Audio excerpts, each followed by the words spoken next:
আজ এসেছি রামকৃষ্ণ মঠ Gourhati. Hello everyone, তোমরা সবাই কেমন আছো? আমি Robin Bera, is my channel Bong traveller Robin. চলো তোমাদেরকে ঘুরিয়ে দেখাই রামকৃষ্ণ মঠের ভিতরে।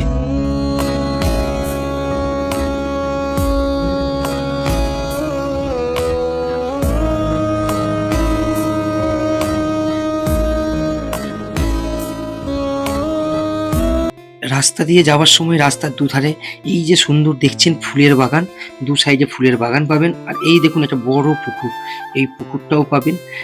যাতে যাতে তার সাথে সাথে এই যে সুন্দর হলুদ ফুলের বাগানের সাথে চারিদিকে সবুজ গাছে পুরো একদম অরণ্য, সুন্দর একটা পুরো প্রকৃতির মাঝে একদম রামকৃষ্ণ মঠের যে একটা অসাধারণ মন্দির, রামকৃষ্ণ মঠের সেই মন্দির পুরো সবুজ একদম প্রকৃতির মাঝে। এই দেখুন যেতে যেতে সামনে একটা সুন্দর বড় মাঠ পড়বে। এই মাঠটা খেলাধুলার জন্য মাঠ, বাচ্চাদের মাঠ, মানে যারা আসবে বাচ্চারা এখানে খেলাধুলা করতে পারবে। তার সাথে এই দেখুন চারিদিকে সবুজ প্রকৃতির মাঝে রামকৃষ্ণ মঠের মন্দির, তার পাশে ফুল গাছ কি সুন্দর অসাধারণ, সামনে ঝাউ বাগান লাগানো আছে, মন্দিরের চূড়াটাও সত্যি অসাধারণ।